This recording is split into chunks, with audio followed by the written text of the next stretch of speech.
Dr. Holland told her to roll up her sleeve, not because he cared about protocol, but because he wanted to see if the scars would match what he suspected. The scrub room at Walter Reed Veterans Hospital smelled like iodine and suspicion. Dr. Maya Reeves stood at the surgical sink beside Chief of Surgery, Dr. Richard Holland, a man who'd spent 32 years perfecting the art of reading people through their hands. She was 27 according to her residency file, but her fingers moved like they'd seen 1,000 procedures, not the 68 she'd officially logged. "Your sleeve, Doctor." "Reeves," Holland repeated, his voice flat. Maya paused, water still running over her forearms. She met his eyes in the mirror above the sink. For 3 seconds, neither of them moved. Then she rolled up her left sleeve. The scars ran from wrist to mid-forearm. Pale, surgical, precise. The kind that came from something sharp moving fast under pressure. "Kitchen accident during med school," Maya said, her voice steady. "Broken glass." Holland studied the scars through the reflection. Glass doesn't cut in parallel lines. It does when you're trying to stop the bleeding on someone else. Behind them, the OR door opened. Dr. Marcus Chen, a third-year resident with a military family background, stepped in. He glanced between them, sensing the tension. "We're scheduled for a routine cholecystectomy in 6 minutes," Chen said carefully. Holland turned to Maya. "You're taking the lead, Doctor." Reeves consider it a competency evaluation. If you want to hear more stories like this, subscribe to Emergency Heroes Stories and tell me in the comments. Where are you listening from? The patient was a 52-year-old veteran named Edward Callahan, retired Navy, inflamed gallbladder, textbook case, expected duration, 90 minutes. Maya positioned herself at the table.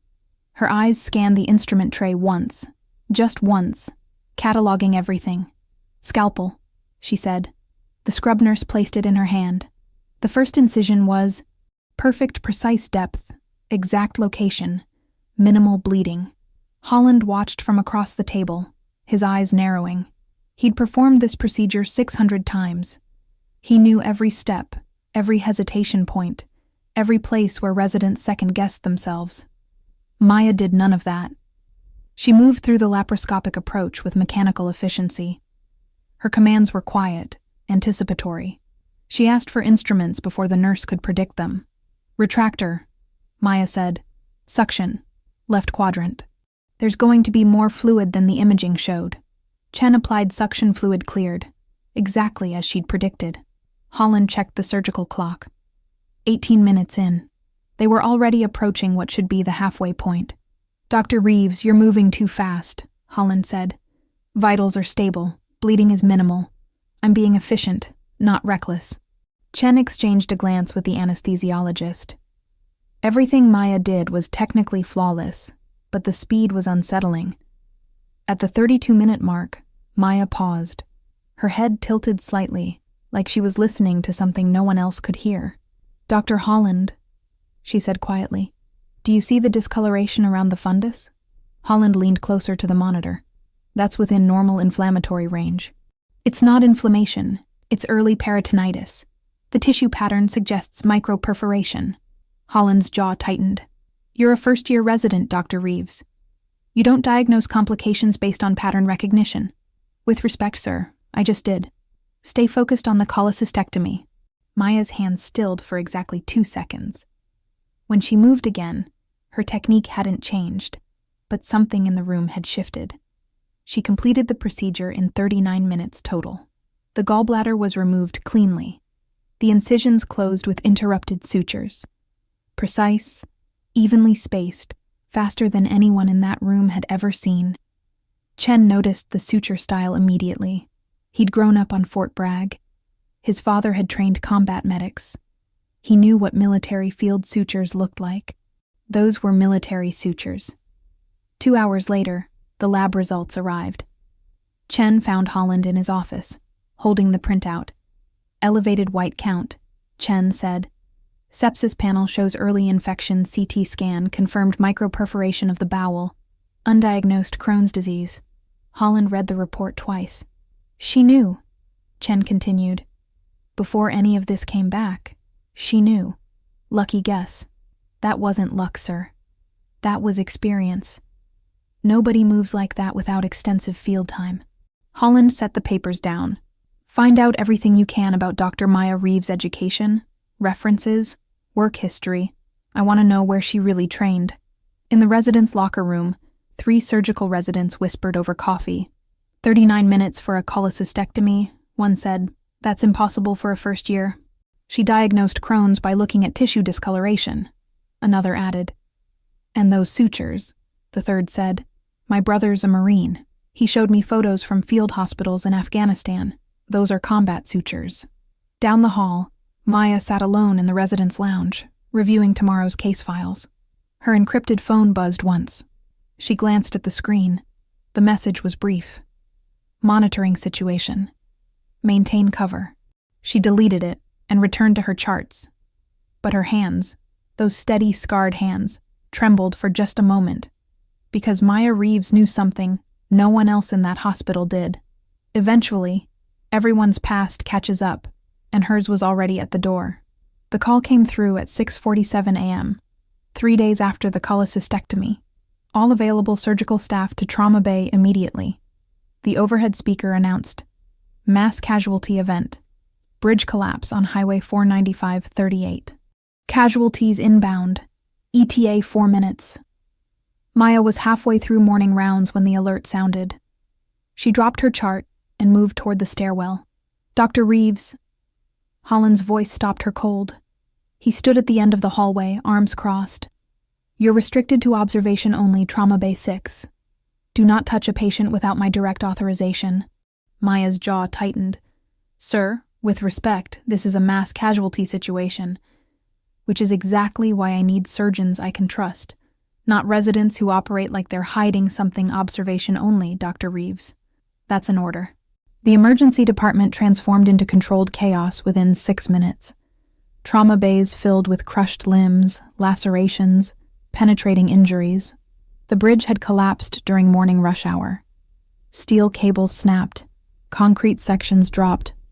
40 feet onto traffic below. Maya stood in Trauma Bay 6, hands behind her back, watching senior resident Dr. Ava Patel worked 3 beds over, managing a 60-year-old woman with a fractured pelvis. Dr. Chen coordinated triage in Bay 2. Every attending surgeon was occupied. At 7:03 a.m., paramedics wheeled in a man on a stretcher. Male, late 30s, crushed beneath steering column for 22 minutes. The lead paramedic reported BP 90/60, heart rate 118, presenting with abdominal rigidity and left flank pain. Maya's eyes locked on the patient. His face was pale, jaw clenched against pain. But it was his eyes, gray-blue, sharp even through the morphine haze, that made her breath catch. She knew those eyes. Trauma Bay 6, the paramedic called. That's you, Dr. Patel? Patel glanced over from her current patient. Transfer him to Reeves, I'm tied up here. The stretcher rolled into Maya's bay. Name? Maya asked, reading the chart. Sergeant Cole Brennan, the man said through gritted teeth. Retired Army Ranger. Maya's pen paused for half a second. Where were you stationed? She asked, keeping her voice neutral. Afghanistan, mostly Kandahar, 2017 to 2019. Maya placed her stethoscope on his abdomen. His breathing was shallow. Rapid abdominal sounds were diminished on the left side. Brennan's eyes tracked her face. I know you, he said suddenly. I don't think so. No, I do your face. I've seen it before. Somewhere in theater. Maya pressed gently on his left flank. He flinched hard. Focus on your breathing, Sergeant, she said. But Brennan's mind was working through the morphine fog. Kandahar 2018 Forward Operating Base. Lindsay. My squad leader got hit by an IED, shrapnel through the femoral artery. There was a surgeon, civilian contractor. Nobody knew her real name. She operated under mortar fire for 3 hours. Maya checked his vitals on the monitor, BP dropping. 85/58. Sergeant Brennan, I need you to stay still, she said. That was you, Brennan whispered. You saved Captain Ortega. He's got 3 kids now. You're the one they called Dr. Reeves. Patel's voice cut through the bay. She rushed over, glancing at the monitor. What's his status? Suspected splenic rupture with active internal bleeding, Maya said immediately. BP is dropping, abdomen is rigid, and he's showing signs of hypovolemic shock. He needs an OR now. Patel reviewed the chart. His last BP was 90/60. That's stable for crush injuries we monitor and resuscitate. He's bleeding internally, Maya insisted. Every minute we wait, he loses more blood. You're on observation only, Dr. Reeves, Patel said sharply. I'm the senior resident here, we follow protocol. Maya looked at the monitor. BP. 82/55. Brennan's hand suddenly gripped her wrist. Scalpel, he whispered. That's what they called you, scalpel. His vitals crashed. BP, 70/50, heart rate, 142. He's coding, the nurse shouted. Patel froze for 2 critical seconds. Maya didn't. Get me a crash cart, 4 units of O negative, and prep for an emergency splenectomy, Maya commanded, her voice cutting through the chaos. Dr. Reeves, you're not authorized, Patel began. Maya turned to her, and for the first time, Patel saw something cold and absolute in her eyes. If you want to explain to his family why you let him bleed out while following protocol, that's your choice. I'm not letting another soldier die on my table. She grabbed the scalpel from the trauma tray. Somebody page Dr. Holland and tell him I'm operating, Maya said. And someone get me an anesthesiologist who can work fast. The room moved. Maya's hands were already making the incision, and somewhere in the back of Cole Brennan's fading consciousness, he remembered exactly where he'd seen those hands before. In a blood-soaked tent in Kandahar, under rocket fire, saving a life everyone else had given up on Maya's hands, were inside Cole Brennan's abdomen when the emergency department doors opened. 3 black SUVs pulled into the ambulance bay at 7:31 a.m. No sirens, no emergency lights, just the quiet arrival of people who didn't need to announce themselves. The lead vehicle stopped directly in front of the trauma entrance. 2 men in dark suits stepped out, followed by a woman with steel gray hair and eyes that had seen things most people only heard about in classified briefings. Inside Trauma Bay 6, Maya isolated the ruptured spleen with mechanical precision. Blood pooled in the surgical field. Suction cleared it in seconds. Clamp, she said. The instrument appeared in her palm. She secured the splenic artery in one motion. The bleeding slowed dramatically. Chen had arrived to assist 2 minutes into the procedure. He worked suction and retraction, watching Maya's hands move with a speed that defied conventional surgical training. Where did you learn this technique? Chen asked quietly. Not here, Maya said. Outside, the woman in the gray suit approached the trauma desk. The charge nurse looked up, already overwhelmed by the mass casualty event. Can I help you? The nurse asked, her voice tight with stress. The woman produced credentials. From inside her jacket, the badge read, Federal Bureau of Investigation, but the identification number had too many digits. The kind of detail most people missed. Deputy Director Nathaniel Cross, Central Intelligence Agency. The woman said, I need to speak with your chief of surgery immediately. We're looking for a specific trauma surgeon.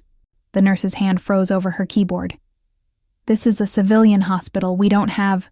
You do, Cross said, her voice calm but absolute. We were informed that Walter Reed Veterans Hospital employs a surgeon with Tier 1 federal medical clearance. We need that surgeon now. I'll page Dr. Holland, the nurse said, reaching for the phone. In Trauma Bay 6, Maya lifted the shattered spleen free. 28 minutes from first incision to organ removal.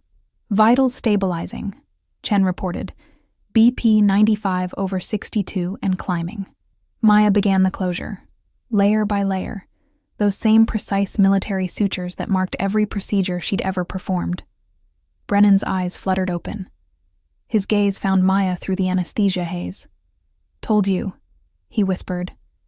I knew it was you. Before Maya could respond, Dr. Holland burst through the trauma bay doors. His face was pale, jaw set. Dr. Reeves, step away from that patient, he ordered. Maya didn't stop suturing. I'm closing, sir. He's stable. I said step away.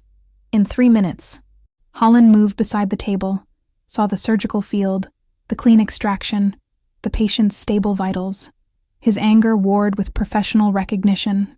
"There are federal agents in my hospital asking for someone by codename," Holland said, his voice low and dangerous. "They're asking for a surgeon called Scalpel. You want to tell me what the hell is going on?" Maya finished the final suture. She stepped back, stripped off her gloves. "I resigned 3 years ago," she said quietly. "Resigned from what?" The trauma bay door opened again. Deputy Director Nathaniel Cross entered, flanked by 2 agents. Her eyes swept the room, cataloging exits, personnel, threats. Then they landed on Maya. Recognition flashed across Cross's face. "Officer Kensington," Cross said. The room went silent. Chen's hands froze on the instrument tray. Holland stared at Maya like she'd become a stranger. Even the nurses stopped moving. "It's Dr. Reeves now," Maya said, not looking at Cross. "Not according to your federal clearance records." Cross replied, "Dr. Maya Kensington, former medical officer, Special Activities Division, Central Intelligence Agency, 9 years of service, 52 countries, codename Scalpel." Holland's voice was barely a whisper. "CIA?" Cross turned to him. "We have a critical patient en route. Gunshot wounds, 1 near the heart. He's a Ukrainian intelligence analyst carrying classified information about imminent cyber attacks on U.S. infrastructure. He requires immediate surgical intervention, and the injuries demand someone with combat medical experience and active federal security clearance." "This is a civilian hospital," Holland said, trying to regain control. "We have trauma protocols, chains of command." "With respect, Doctor, your protocols don't apply here," Cross interrupted. "This is a matter of national security. The patient's name is Ivan Sokolov. He was shot 37 minutes ago. The bullet near his heart is fragmenting. Every minute we waste, fragments migrate closer to cardiac tissue." Maya finally turned to face Cross. "I left that life behind." "Your clearance didn't expire," Cross said. "And right now, you're the only surgeon within a 2-hour radius who can perform this procedure. This isn't a request, Maya. A man is dying, and everything he knows dies with him. There are other surgeons with clearance," Maya began. "Not within reach, not in time." Brennan's voice cut through the tension. "She saved my squad leader under mortar fire in Kandahar. If she says she can do this, she can." Cross looked at Maya. "Sokolov has intelligence on a planned attack. If he dies, so do the people those attacks will kill. This is the scenario we trained you for." Maya's encrypted phone buzzed in her pocket, 3 times, the emergency pattern. She closed her eyes. "If I do this," Maya said slowly, "I want full disclosure to my colleagues. No more lies, and when this is over, I go back to being a resident." "Agreed." Maya looked at Holland.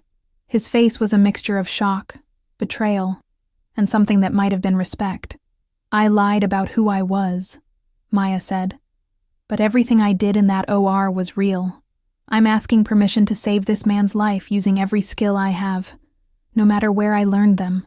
Holland stared at her for 10 seconds. Then he nodded once. "Get trauma or prepped," Holland said. "Dr. Chen, your second chair. Dr. Patel, anesthesiology support. And someone find me every piece of equipment we have for cardiac proximity surgery." Outside, sirens grew louder. The ambulance carrying Ivan Sokolov was 2 minutes out. And Maya Kensington, the woman who'd tried to disappear into a normal life, was about to become Scalpel one more time. Maya stood in the surgical prep room, hands under scalding water, staring at nothing. The door behind her was closed, but she could hear voices in the hallway. Holland coordinating the trauma team. Cross on her phone speaking in clipped tones to someone at Langley. Chen prepping instruments he'd never seen used in a civilian hospital. And underneath it all, the memory she'd spent 3 years trying to bury. Lviv, Ukraine, February 2021. The safe house had been compromised at 2:47 a.m. Gunfire erupted through the second-floor windows while Maya worked on a State Department diplomat who'd been poisoned during a meeting with Russian contacts. His name was Thomas Carey, 43 years old, father of 2, bleeding internally from something she couldn't identify. She'd operated for 6 hours with a tactical team returning fire outside the door. Carrie had died at 8:52 a.m. Not from the poison, Maya learned later. From a coagulation inhibitor the Russians had mixed into his drink, something no field surgeon could have counteracted without specialized antidotes she didn't have access to. But she hadn't known that at the time. All she knew was that a man had died on her table, and 6 weeks later she'd submitted her resignation to the CIA. Dr. Kensington. Cross's voice pulled her back to the present. Maya turned off the water, dried her hands with deliberate care. "It's Dr. Reeves," she said without turning around. Cross entered the prep room, closed the door behind her. She held a tablet, medical scans glowing on the screen. "Ivan Sokolov," Cross said, handing her the device. 28 years old, Ukrainian cyber intelligence officer. He's been feeding us information on a planned ransomware attack targeting the US power grid. Someone tried to kill him 41 minutes ago. 2 shots, one in the shoulder, one near the heart. Maya scrolled through the CT scans. Her trained eye cataloged the damage immediately. Fractured clavicle, bullet fragments scattered around the right ventricle, one piece lodged between the 3rd and 4th ribs, another pressed against the pericardium. Migration risk, extreme. Survival probability without immediate intervention, 18%. The shooter used frangible ammunition, Maya said quietly, designed to fragment on impact. "Yes, I'll be removing pieces smaller than rice grains from tissue around his heart. If even one fragment migrates into cardiac muscle during extraction, he arrests." "I know." Maya looked up. "Then you know this is a suicide mission disguised as surgery." Cross met her eyes. "I know it's the kind of impossible case you've solved 47 times before." 43, Maya corrected. "And 4 of those patients didn't make it. 4 out of 43 is a 90% success rate in conditions most surgeons never face. That's why you're here." Maya set down the tablet. "I resigned because I couldn't save Thomas Carey. I spent 6 hours trying to stop bleeding I didn't understand, using techniques that weren't enough. He died because I failed." "He died because he was poisoned with a Russian-designed coagulation inhibitor," Cross said. "We recovered the analysis 3 months after you left. No surgeon on Earth could have saved him without the specific antidote, which didn't exist outside of Moscow at the time." The words hit Maya like a physical blow. "What?" she whispered. "Carey was targeted with a weapon designed to be unsavable. You weren't incompetent, Maya.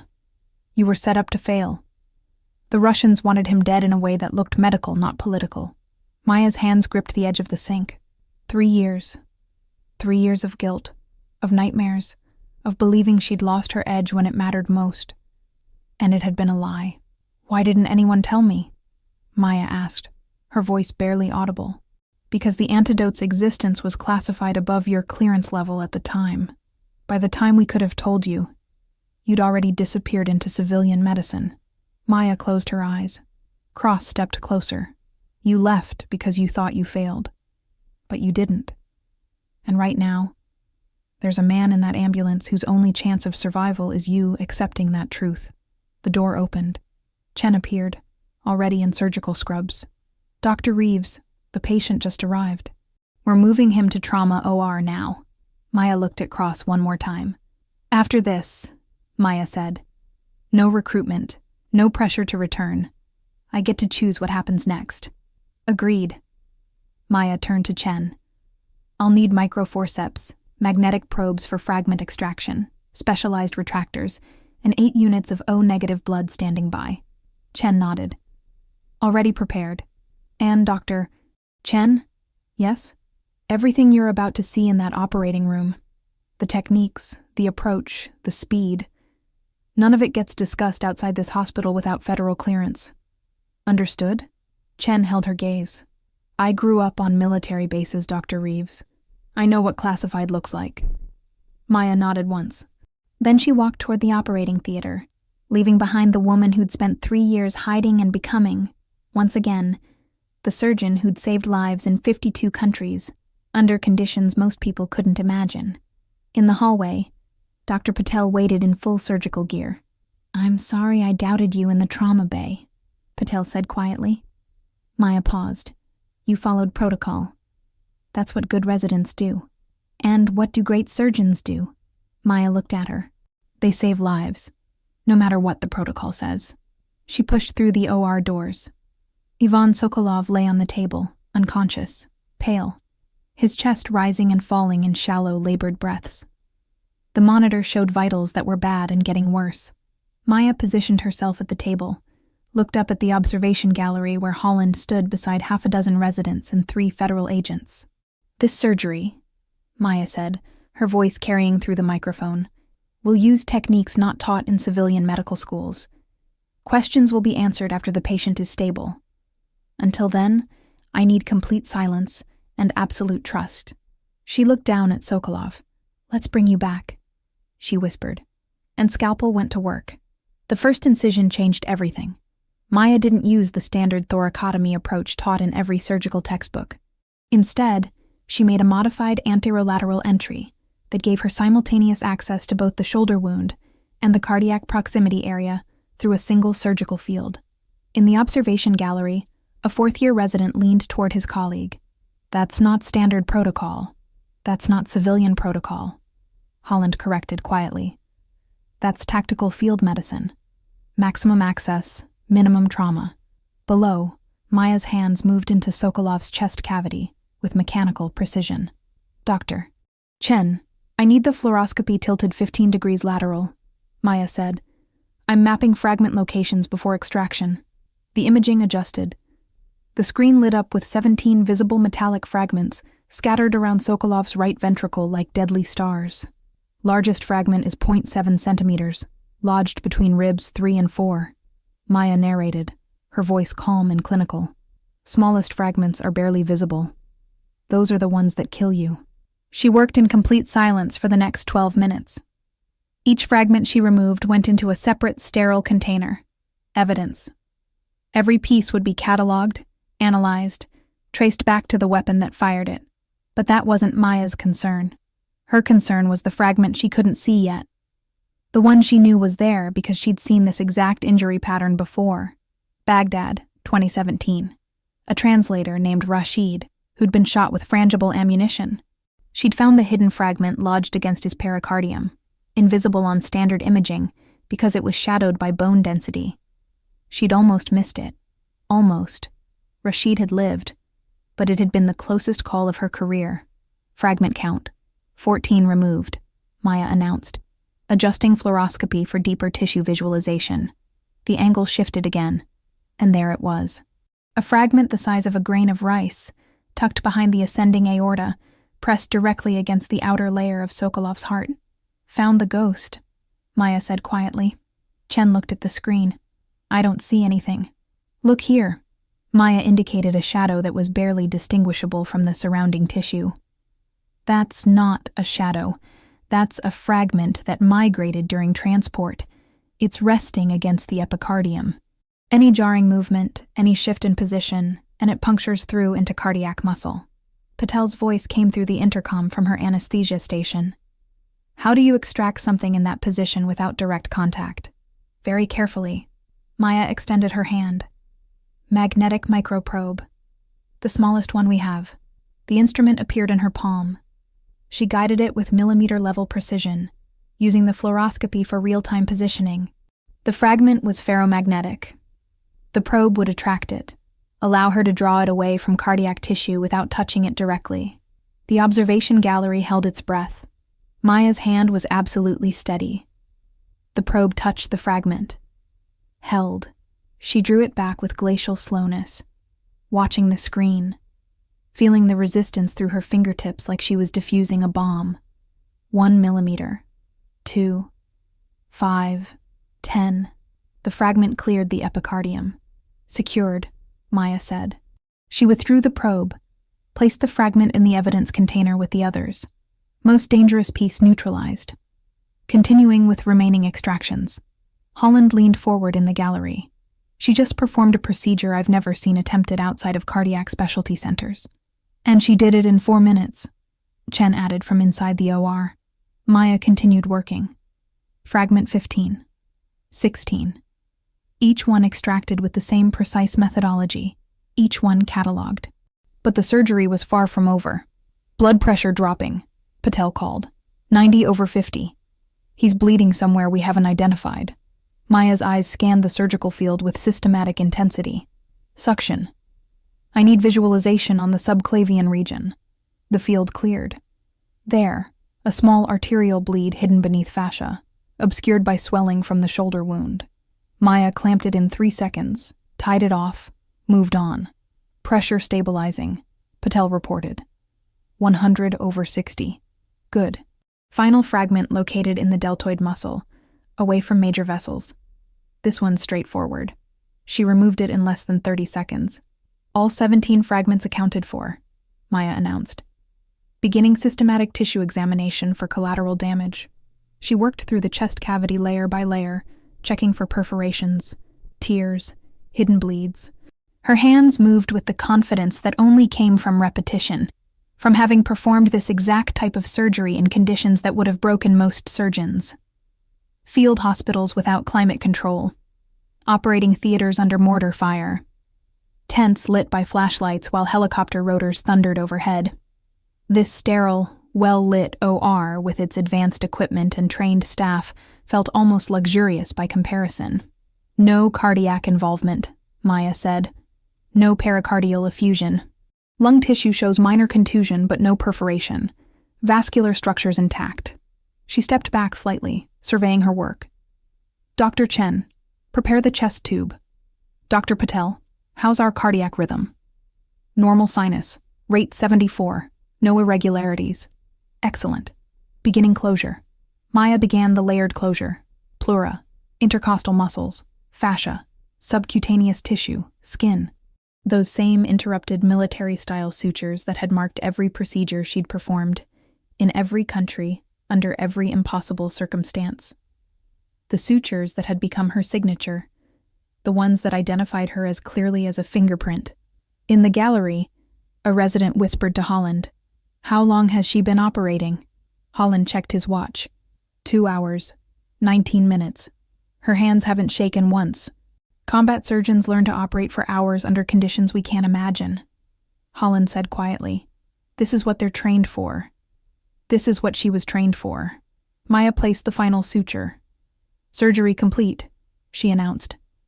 Total time, 2 hours, 23 minutes. Patient is stable. All fragments removed. Prognosis, good. He should make a full recovery. She stepped back from the table, stripped off her gloves, and looked up at the observation gallery one final time. Her eyes found Holland's. He nodded once, a gesture of respect from one surgeon to another. Maya walked out of the OR without another word. Behind her, Ivan Sokolov's heart beat steady and strong. And in the hallway, Deputy Director Cross waited with a question Maya wasn't ready to answer. What happens next? Maya found herself in the surgical scrub room for the second time that day, hands underwater, staring at her reflection in the mirror. But this time she wasn't hiding. The door opened. Holland entered, still in his surgical cap, his expression unreadable. "That was extraordinary," he said quietly. Maya turned off the water. "It was necessary." "No." Holland stepped closer. "Necessary is saving a life. What you did in there was art disguised as medicine. I've been a surgeon for 32 years, and I've never seen anything like it." She dried her hands, saying nothing. "Maya." His use of her first name made her look up. "I need to understand. Not just what you are, but why you're here. Why is a surgeon with your capabilities working as a first-year resident, pretending to be someone she's not?" Before Maya could answer, the door opened again. Cross entered, carrying a black folder with red classification markings. "Dr. Holland, I need a moment with Officer Kensington," Cross said. "It's Dr. Reeves," Maya corrected. "And this is my hospital," Holland added. "Whatever you need to say to her, you can say in front of me." Cross looked between them, calculating. Then she set the folder on the counter. "Operation Amber Gate," Cross said. "Lviv, Ukraine, February 2021. That's why you left, isn't it?" Maya's hand stilled on the towel. "You don't need to do this," Maya said quietly. "Yes, I do. Because you've been carrying guilt for 3 years over a mission that was designed to fail." Holland frowned. "What are you talking about?" Cross opened the folder. Inside were classified documents, autopsy reports, chemical analysis sheets. "Thomas Carey," Cross said. State Department diplomat, poisoned during a meeting with Russian intelligence contacts. Dr. Kensington operated on him for 6 hours while the safe house was under attack. He died at 8:52 a.m. Maya closed her eyes. I couldn't stop the bleeding. I tried everything I knew, every technique, every approach. Nothing worked. Because you were fighting a weapon you didn't know existed, Cross said. She pulled out a chemical analysis report. Carrie was poisoned with compound VX-47, a Russian-designed coagulation inhibitor. It causes cascading internal hemorrhaging that mimics natural bleeding disorders. There's only one antidote, and in February 2021, it existed in exactly 3 locations: Moscow, a FSB laboratory in St. Petersburg, and a WHO facility in Geneva. Holland read the report over Cross's shoulder. No field surgeon could have saved him. No surgeon anywhere could have saved him without that specific antidote, Cross confirmed. The Russians wanted him dead in a way that looked medical, not political. They poisoned him with something designed to be unsavable. Maya's voice was barely a whisper. Why didn't anyone tell me? The antidote's existence was classified above your clearance level. By the time we could have debriefed you, you'd already submitted your resignation and disappeared. So I spent 3 years thinking I'd failed, Maya said, anger creeping into her voice. 3 years believing I'd lost my edge when it mattered most. 3 years running from who I was because I thought I wasn't good enough. You were set up, Cross said. The mission, the poison, the circumstances. All of it was designed to eliminate Carrie in a way that couldn't be traced back to the Kremlin. You weren't incompetent, Maya. You were fighting an impossible scenario. Holland pulled out a chair, sat down. So you came here to prove something to yourself, to see if you could still be a surgeon without the ghosts. Maya nodded slowly. I needed to know if I could save lives in normal conditions. If the skills I learned in war zones could translate to peace. If I was a doctor or just a weapon. And what did you learn? Holland asked. That I can't separate them. The weapon and the doctor are the same person. And I'm not sure if that's something to accept or something to fight against. The door opened abruptly. Dr. Chen appeared, slightly out of breath. Dr. Reeves, the hospital board wants to see you. CEO Karen Landry is waiting in the conference room. Maya and Holland exchanged glances. Did they say what this is about? Holland asked. No, sir. But there are federal agents in the room, and the board members look excited. The executive conference room on the 8th floor had floor-to-ceiling windows overlooking the medical campus. Karen Landry sat at the head of the table, flanked by 4 board members and 2 federal representatives Maya didn't recognize. Maya entered, still in surgical scrubs, with Holland and Cross behind her. Landry stood immediately. Dr. Reeves, or should I say, Dr. Kensington. Reeves is fine. Landry smiled. Please, sit. We have a proposal for you. Maya remained standing. I fulfilled my obligation to the federal government. My contract with this hospital stands as written. I'm a first-year resident, and I intend to complete my residency. We're not here to terminate your employment, Landry said. We're here to offer you a position as senior trauma attending, effective immediately, plus a discretionary budget of $1.9 million over 3 years to establish a tactical medicine training program. Maya blinked. What? One of the board members, a retired Army general named Patrick Morrison, spoke up. Dr. Kensington, what you did in that operating room today represents a skill set this hospital and this country desperately needs. Combat medical techniques that could save civilian lives. Training protocols that could prepare surgeons for mass casualty events, terrorist attacks, active shooter scenarios. We want you to build a program, Landry continued. Teach what you know.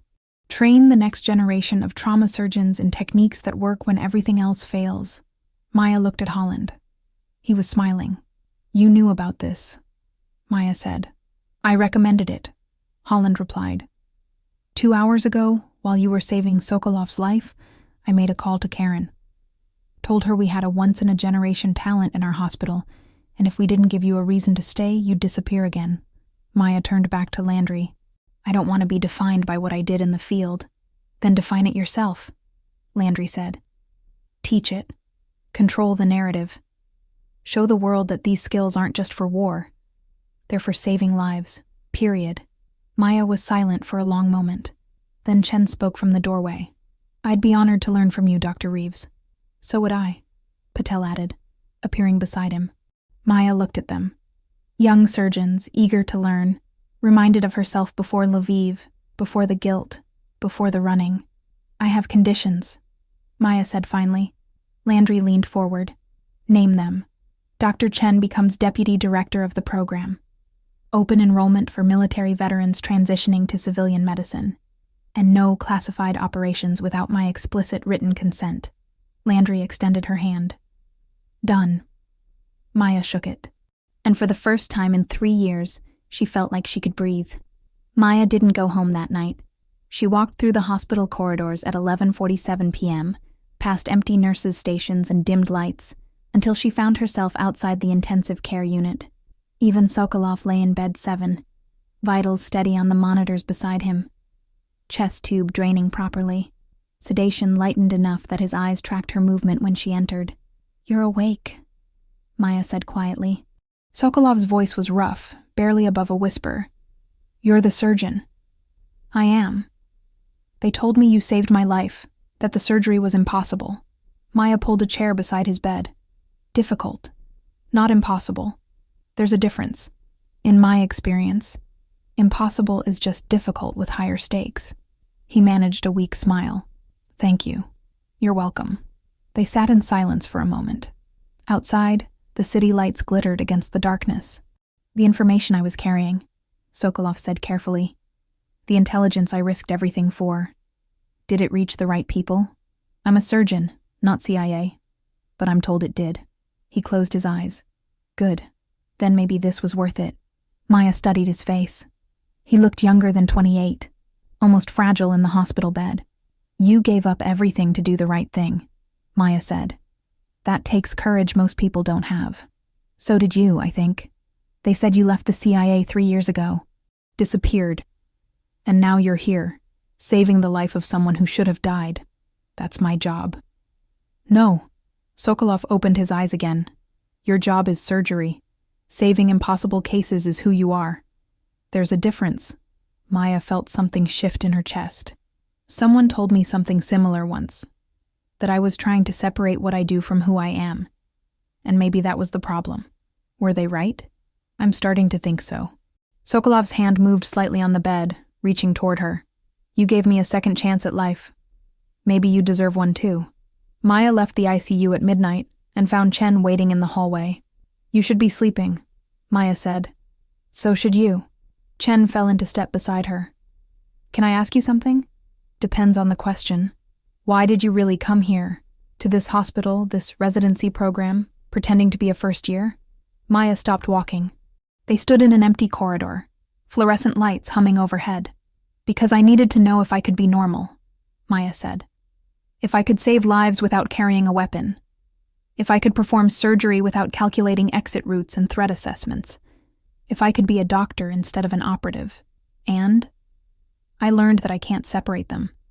That the training, the instincts, the reflexes, they're part of me whether I'm in a war zone or an operating room. And for 3 years, I saw that as a failure." Chen nodded slowly. "I grew up on military bases. My father trained combat medics at Fort Bragg for 20 years. You know what he used to tell them? What? That the skills that keep you alive in war are the same skills that save lives in peace. The only difference is context. You're not a weapon, Dr. Reeves. You're a surgeon who refuses to accept that some things are impossible. That's not something to run from. That's something to build on." Maya looked at him, really looked at him, and saw something she hadn't seen in 3 years. Understanding. "If I do this," Maya said, "if I build this program and teach what I know, I need people I can trust. People who understand where these techniques come from and why they matter." "I'm in," Chen said immediately. "Whatever you need." The next morning, Maya stood at the podium in the hospital's main conference room. 18 surgical residents sat in chairs before her, along with Holland, Patel, and 3 attending physicians she'd never met. At the back of the room, Cross observed silently. "My name is Dr. Maya Kensington," Maya began. "Most of you know me as Dr. Reeves, a first-year resident who appeared 6 weeks ago with questionable credentials and unusual skills. Yesterday, you learned the truth. I'm a former CIA medical officer with 9 years of field experience in 52 countries. The room was silent.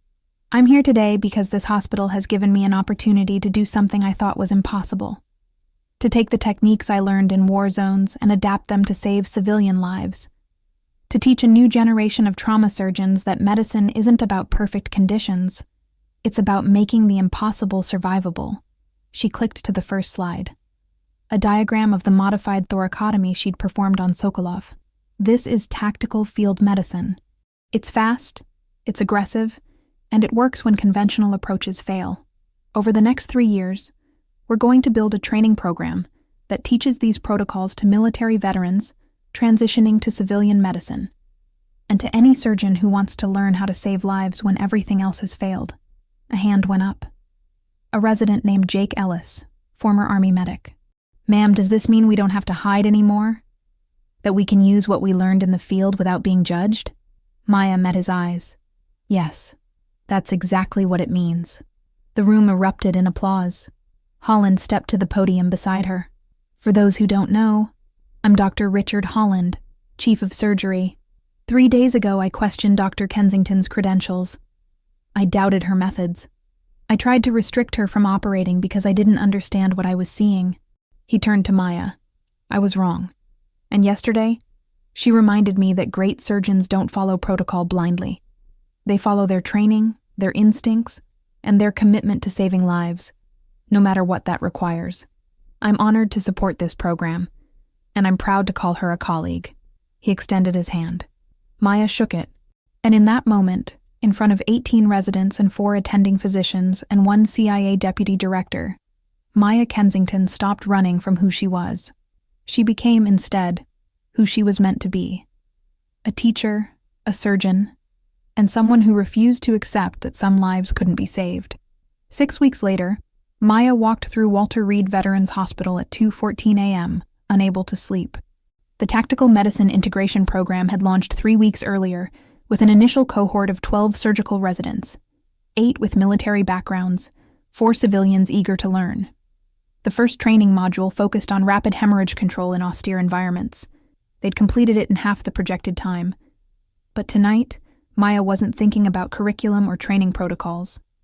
She was thinking about what came next. She found herself outside Trauma Bay 3, where a third-year resident named Sarah Ortiz was struggling with a motorcycle accident victim. Compound femur fracture, arterial bleeding, vitals dropping. Maya watched through the observation window. Ortiz applied pressure, called for instruments, worked with methodical determination. But her hands moved with hesitation, the kind of second-guessing that came from textbook training rather than field experience. The patient's blood pressure dropped to 75/45. Maya's instincts screamed at her to intervene, to push through those doors, take over, use the techniques she'd learned in places without names. But she didn't. She waited. Ortiz adjusted her approach, repositioned the clamp, found the bleeding vessel. The vitals stabilized. Maya released a breath she hadn't realized she was holding. You wanted to go in there. Chen's voice came from behind her. He stood in the corridor, holding 2 cups of coffee. Every instinct I have told me to take over, Maya admitted. But you didn't. You let her figure it out. Chen handed her a cup. That's growth. Or restraint. In your case, they're the same thing. He stood beside her, watching Ortiz complete the stabilization. You've been avoiding the Department of Defense proposal. Maya took a sip of coffee. I've been considering it. For 6 weeks. Karen's been asking. The board wants an answer. The DoD had offered $8 million over 3 years to develop a military-to-civilian medical transition curriculum. It would triple the program's reach, establish satellite training centers at 5 hospitals nationwide, create a pipeline for combat medics and field surgeons to transition into civilian trauma medicine. It would also mean accepting that her past wasn't something to hide from. It was something to build on. I keep thinking about Thomas Carey, Maya said quietly. The diplomat in Lviv. For 3 years I believed I failed him, that my skills weren't enough when it mattered most. But you didn't fail him. You were fighting an impossible scenario. I know that now, but the fear is still there. What if I build this program, train hundreds of surgeons, and it's not enough? What if someone dies because I taught them the wrong technique, made the wrong call, missed something critical? Chen turned to face her. Maya, you've saved 43 lives in combat conditions that would break most surgeons. You saved Sokolov with a procedure that had a 90% failure rate. You saved Sergeant Brennan when everyone else had given up. You didn't build those skills by playing it safe. No. I built them by accepting casualties I couldn't save. You built them by refusing to accept that some things are impossible. And that's what this program needs. Someone who's faced the worst and survived it. Someone who knows that perfect outcomes don't exist, but refuses to stop trying anyway. Maya looked through the window again. Ortiz was completing the repair now, her confidence building with each successful step. She's going to be good, Maya said, because you're teaching her to be. Because you're showing her that technique and instinct aren't opposites. They're partners. Maya finished her coffee, set the cup on a nearby counter.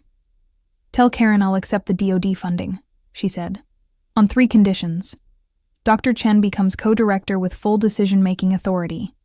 We establish a veteran scholarship fund covering tuition and living expenses, and the program stays hospital-based, not military-controlled. Chen smiled. She'll agree to all 3. How do you know? Because losing you would cost her more than $8 million could ever replace.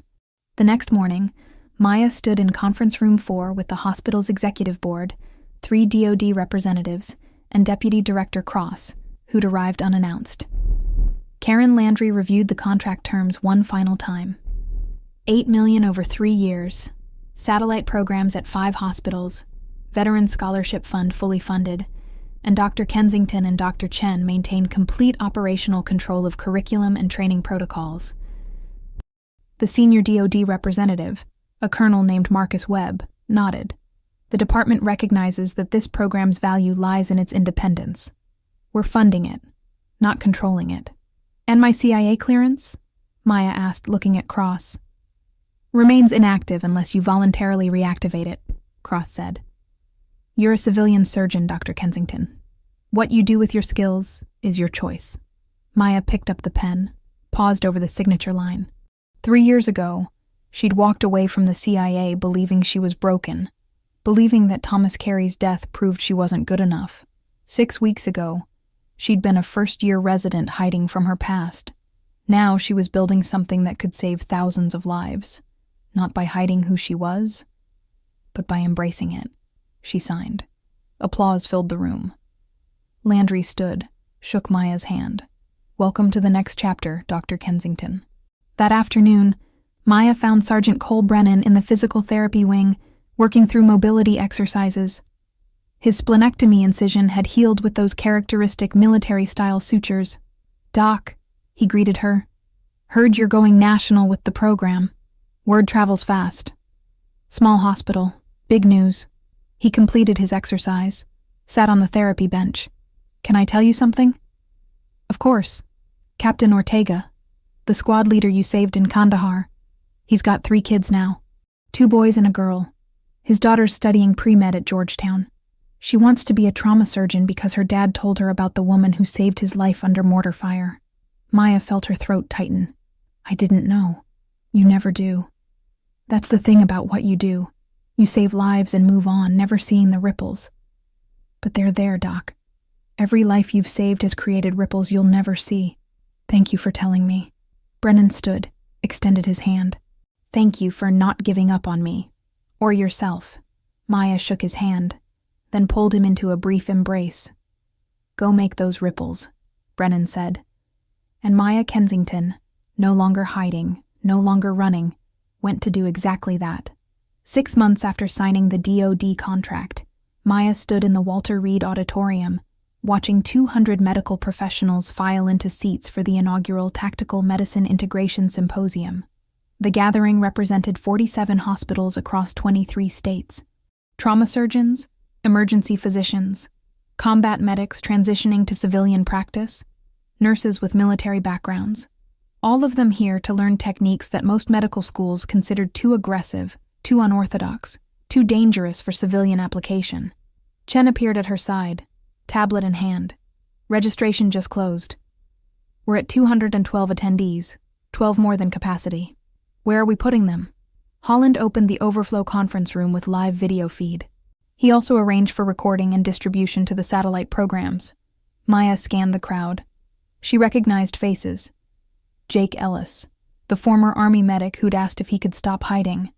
Dr. Ortiz, the resident she'd watched struggle and succeed. Sergeant Brennan, recovered now, sitting in the third row beside a young woman who had to be Captain Ortega's daughter from Georgetown. You ready for this? Chen asked. To stand in front of 200 people and teach them how to perform surgery under impossible conditions? No, but I'm doing it anyway.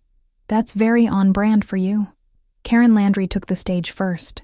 6 months ago, this hospital made a decision that many questioned.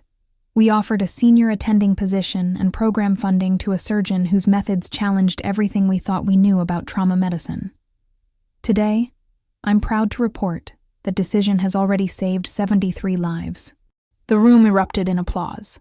Since Dr. Kensington launched the Tactical Medicine Integration Program, our survival rates for critical trauma cases have increased by 31%. Our complication rates have dropped by 40%, and 12 hospitals nationwide have adopted her protocols with similar results. Landry turned toward the wings. Please welcome the director of the TMI, Dr. Maya Kensington. Maya walked onto the stage. The applause continued, building until she raised her hand for quiet. Thank you, she said simply. I'm here today to teach you how to save lives when conventional medicine says it's impossible. But before we begin, I need to tell you something important. These techniques aren't magic. They're not shortcuts. They're methods I learned in 52 countries, under conditions most of you will never face, refined through trial and error, and more failures than I care to count. The room was silent now. 3 years ago, I walked away from field medicine because I thought I'd failed. A diplomat died on my table in Lviv, and I believed my skills weren't enough. I spent 3 years hiding, pretending to be someone I wasn't, convinced that I was broken. She paused. I was wrong. Not about the death. That was real. But about what it meant. I learned that failure isn't proof of incompetence. It's proof you tried something impossible. She clicked to the first slide, the modified thoracotomy from Sokolov's surgery. This is tactical field surgery. It's fast, aggressive, and it works when you're out of options.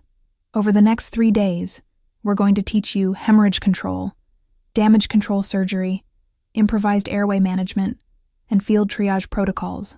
Some of you will find this material uncomfortable. Some will question whether these techniques belong in civilian hospitals.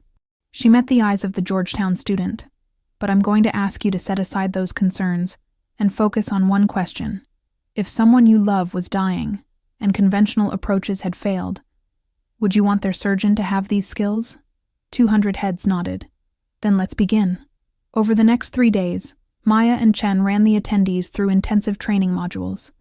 Day 1 focused on rapid hemorrhage control, using techniques Maya had developed in Afghanistan and Iraq. Participants worked on simulation models, learning to identify and control arterial bleeding in under 90 seconds. Dr. Ortiz paired with Jake Ellis, the former medic. Their hands moved in practice synchronization, his military training complementing her civilian precision. You're not second-guessing anymore, Ellis observed. I learned from someone who doesn't believe in second-guessing, Ortiz replied, glancing toward Maya across the room. Day 2 covered damage control surgery, the art of doing just enough to keep a patient alive for definitive care later. Maya demonstrated on a high-fidelity surgical simulator, walking through the decision-making process in real time. You have a patient with a liver laceration, splenic rupture, and possible bowel perforation, she narrated. You have 20 minutes before they bleed out. Conventional surgery would take 90 minutes minimum. What do you do? A hand went up. A trauma surgeon from Seattle named Dr. Rachel Park. Pack the liver, remove the spleen, and leave the bowel for later? Exactly. You're not trying to fix everything. You're trying to buy time. Perfection is the enemy of survival. Day 3 focused on mass casualty triage and resource allocation, the impossible decisions Maya had faced in field hospitals during terrorist attacks and natural disasters. You have 10 critical patients and 3 surgeons, Maya said. How do you decide who lives? The room fell silent. This is the question no one wants to answer. Maya continued. But in mass casualty events, you will face it. And the answer isn't based on morality or fairness. It's based on survivability. You treat the patients most likely to survive with the resources you have. It's brutal, it's imperfect, and it's the only way to save the maximum number of lives. A Navy physician stood. How do you live with those decisions? Maya met his eyes. By remembering that saving 6 out of 10 is better than saving none. By accepting that perfect outcomes don't exist. And by refusing to let the ones you couldn't save stop you from trying to save the next one. On the final evening, Maya found Ivan Sokolov in the audience. He'd been discharged from the hospital 4 months earlier, now living under a new identity and witness protection. But he'd requested permission to attend the symposium. You came, Maya said. I wanted to see what you built, what my second chance helped create. They stood at the back of the auditorium, watching Chen lead a closing workshop on combat medical mindset. Do you ever regret it? Sokolov asked. Leaving the CIA? Giving up that life? Maya considered the question. No. I regret the lies I told myself afterward, the 3 years I spent hiding. But leaving? That was necessary. Building something that helps instead of just reacting to crises. This is what I was meant to do. You gave me a second chance at life, Sokolov said, and I gave you permission to take yours back. I think that makes us even. Maya smiled. I think you're right. The symposium concluded with a standing ovation and 47 hospitals committing to implement the TMIP protocols within 6 months. As the attendees filed out, a young woman approached Maya, Captain Ortega's daughter. Dr. Kensington, I'm Maria Ortega. You saved my father's life in Kandahar. I remember. Your father's squad leader. He told me about you. About the surgeon who operated under mortar fire and never gave up. That's why I'm studying medicine. Because of you. Maya felt tears threaten. Your father made it easy. He refused to quit. He said you told him breathing was optional, but living wasn't. Sounds like something I'd say. Maria extended her hand. I start my surgical residency next year. I'm hoping to apply to your program. Maya shook her hand. We'll be waiting for you. As Maria walked away, Chen appeared beside Maya. 12 hospitals just requested satellite program installations, he said. Karen wants to schedule a planning meeting next week. Tell her yes. To all of it. Chen smiled. You're not hiding anymore. No, Maya said, watching the auditorium empty. I'm building something that matters. And I'm not stopping until every surgeon who needs these skills has access to them. 9 months after the symposium, Maya stood in her office reviewing expansion proposals when her encrypted phone rang. The number showed a Langley prefix. She answered. This is Dr. Kensington. Maya, it's Cross. I need 5 minutes of your time. I'm not reactivating my clearance. I'm not asking you to. I'm asking you to listen. Maya sat down. 5 minutes. The DoD is proposing an expansion of your program. Full federal partnership, $50 million over 5 years, integration into every military medical facility and VA hospital nationwide. It would make tactical medicine standard protocol for all trauma surgeons serving military populations. Maya was silent. They want you to lead it. Cross continued. Director-level position, complete operational autonomy, salary commensurate with senior executive service. You'd be transforming military medicine for the next generation. What's the catch? No catch. They recognize what you've built works. They want to scale it. The question is whether you're willing to accept that your past isn't something to overcome. It's your greatest asset. Maya looked out her window at the medical campus below. In the training center across the courtyard, she could see residents running through hemorrhage control drills. Their movements were confident, precise, absent the hesitation she'd seen 9 months ago. I'll need to discuss it with my team, Maya said. Take the time you need. But Maya, what you're doing matters, more than you know. Cross hung up. That afternoon, Maya convened an emergency meeting with Chen, Holland, and Karen Landry. $50 million, Landry repeated, reading the proposal. That's not an expansion. That's a transformation.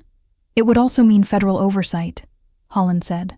Military chain of command, political pressure. Are you prepared for that? Maya looked at Chen. What do you think? I think you've spent 9 months proving that these techniques save lives. I think 18 hospitals have adopted your protocols and seen measurable improvements in survival rates. And I think Maria Ortega isn't the only person whose life was changed because you refused to stay hidden. That's not an answer. Yes, it is. You're asking whether you should accept federal funding to scale something that works. The answer is yes, with conditions that protect the program's integrity. Maya nodded slowly. I want it in writing. The program remains hospital-based, curriculum development stays with civilian medical directors, and no active CIA or military personnel are placed in operational leadership without my approval. They'll negotiate, Landry said. Let them. Those are my terms. 2 weeks later, Maya sat across from Colonel Webb and 2 Department of Defense attorneys in a federal conference room in Arlington. Your conditions are unconventional, Webb said. So are my methods. That's why they work. The department is concerned about accountability. If we're investing $50 million, we need assurance of proper oversight. You'll have quarterly reports, independent audits, and measurable outcomes. What you won't have is operational control over curriculum or training methodology. I've built this program by refusing to compromise on standards. I'm not starting now. One of the attorneys leaned forward. Dr. Kensington, with respect, no federal program operates with this level of independence. Then start a new precedent. Because the alternative is, I decline the funding and continue building the program privately. It'll take longer, reach fewer people, but it'll maintain the integrity that makes it effective. Webb studied her for a long moment. You're willing to walk away from $50 million? I've walked away from more important things than money, Colonel. I can do it again. Webb smiled. The DoD accepts your terms. All of them. The announcement went live 3 weeks later. National news coverage. Former CIA surgeon transforms military medicine. Articles in medical journals. Features in veteran advocacy publications. And letters. Hundreds of them. From surgeons who'd implemented the protocols and saved lives they would have lost before. From veterans who'd received care from TMIP-trained physicians. From medical students applying to residency programs specifically to access the training. Maya read them all. One letter stood out. From a trauma surgeon in Denver, named Dr. Sarah Mitchell. 3 months ago, we had a mass casualty event. Nightclub shooting, 14 critical patients, 2 available surgeons. Using your triage protocols and damage control techniques, we saved 11. Before your training, we estimate we would have saved 5, maybe 6. You gave us tools that turned impossible odds into survivable ones. Thank you for refusing to hide your skills. Maya pinned the letter to her office wall. That evening, she visited Ivan Sokolov at a small cafe in Georgetown, where he worked under his new identity. He'd shaved his head, grown a beard, looked nothing like the man who'd arrived bleeding in the ambulance 9 months earlier. You saw the news, Maya said, sitting across from him. Hard to miss. You're famous now. I'm useful now. There's a difference. Sokolov poured her coffee from a pot he'd brought to the table. The intelligence I carried, the cyber attack plans. The FBI stopped them last month. 3 major infrastructure targets. Power grid, water systems, hospital networks. Hundreds of thousands of people would have been affected. You saved those lives. We saved them. You kept me alive long enough to matter. They sat in comfortable silence. Do you ever regret it? Maya asked, giving up everything to do the right thing. Every day. And never. Sokolov smiled. Regret is just proof you had something worth losing. The question is whether you build something better afterward. And have you? He gestured around the cafe. I make coffee now. Learn English idioms. Read American novels. It's smaller than my old life, but it's mine. And nobody's trying to kill me for it. That's a significant improvement. So is what you've built. You took skills designed for war and made them save lives in peace. That's the best kind of transformation. Maya left the cafe at midnight and found Cross waiting outside, leaning against a black sedan. You're persistent, Maya said. I'm thorough. There's a difference. Cross straightened. I wanted to tell you something before it becomes public record. What? Thomas Carey's family, his widow and 2 daughters. They know the truth now.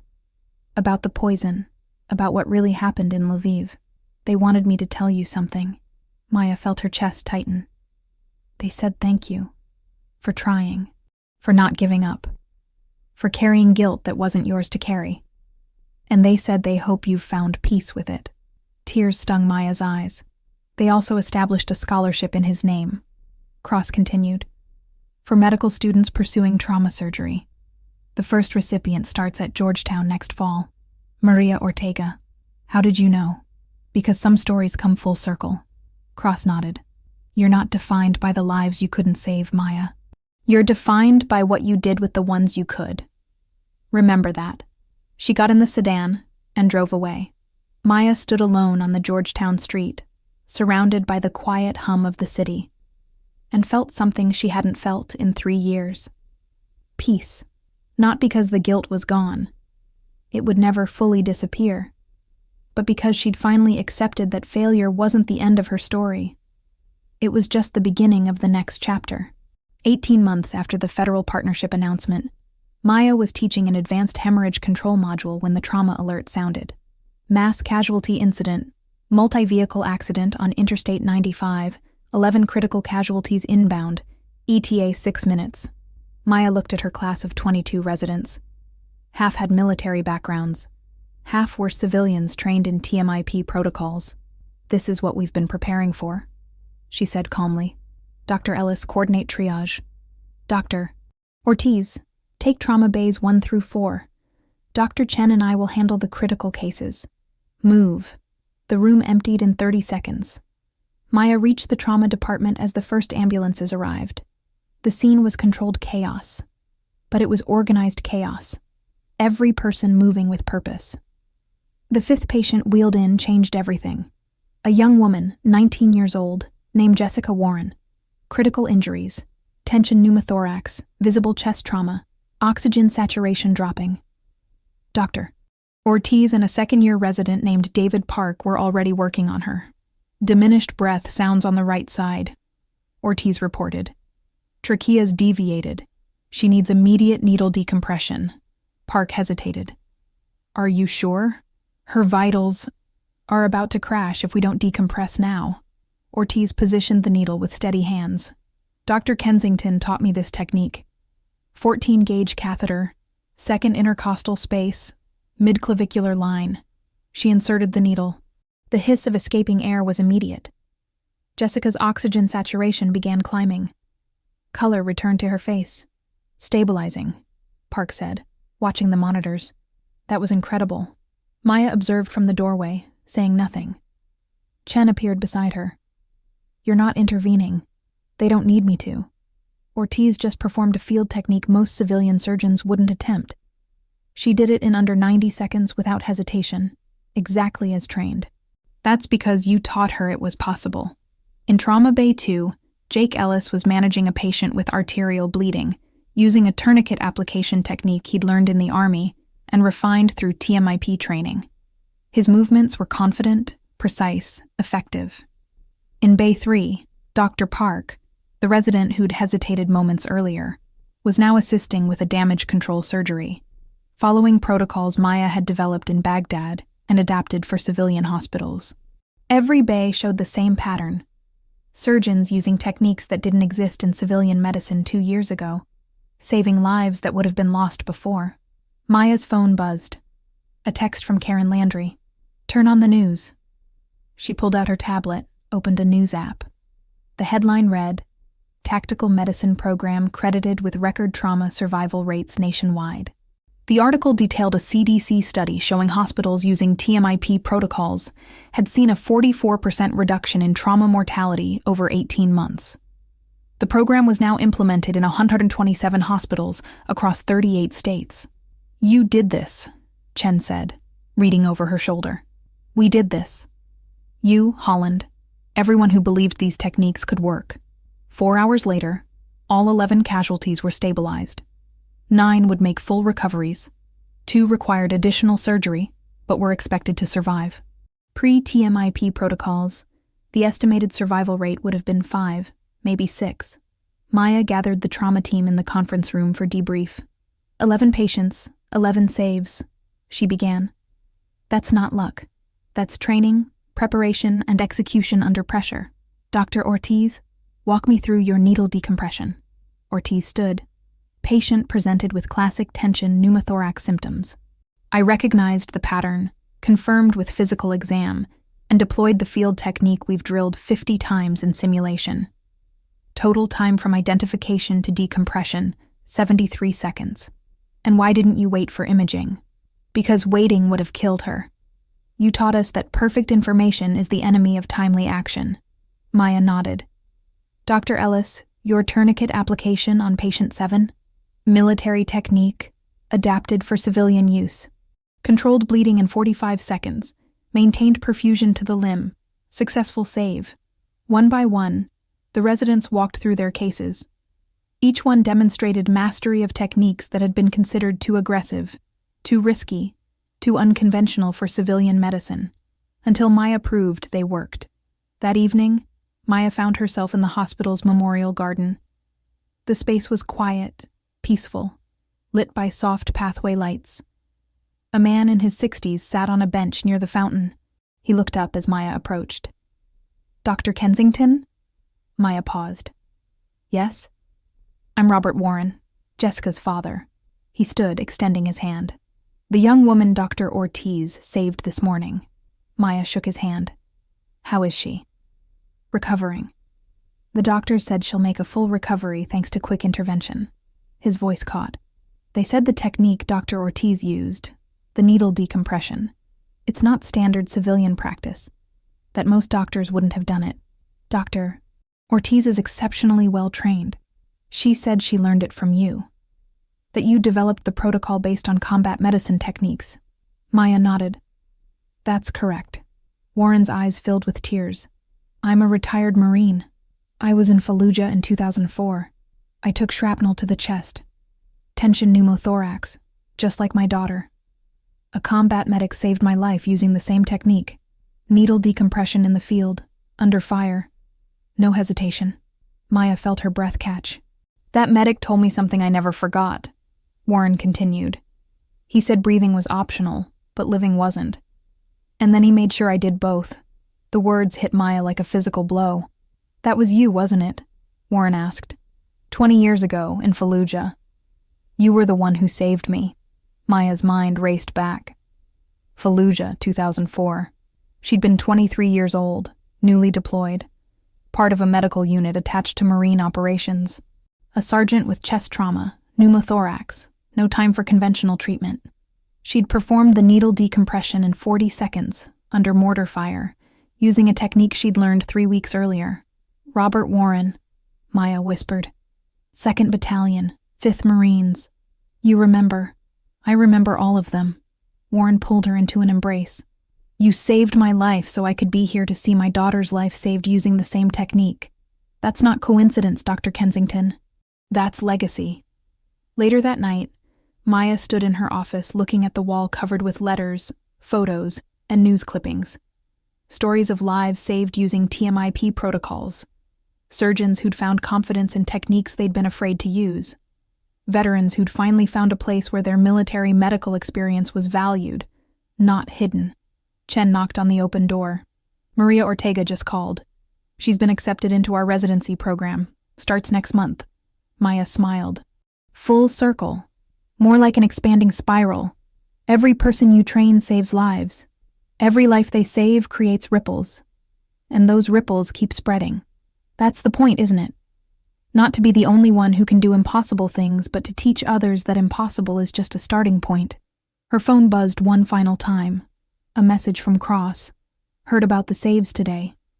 11 for 11. That's the Maya Kensington I remember. The one who refuses to accept that some things can't be done. Keep changing the world. Maya set the phone down and looked out at the medical campus below. Training center lights still burned bright. Residents were running night drills, practicing techniques that would save lives tomorrow, next week, next year. She'd spent 3 years running from who she was. She'd spent the last 2 years becoming who she was meant to be. Not a weapon, not just a surgeon, but a teacher, a leader, and someone who understood that the greatest skill wasn't performing impossible surgeries. It was teaching others to believe impossible was just another word for not yet. In the trauma bay below, Dr. Ortiz was teaching a new resident the same needle decompression technique she'd used to save Jessica Warren. The circle continued. The ripples spread, and Maya Kensington finally understood that her story wasn't about the lives she couldn't save in Lviv. It was about all the lives she'd saved since, and all the ones her students would save tomorrow. That was legacy. That was enough.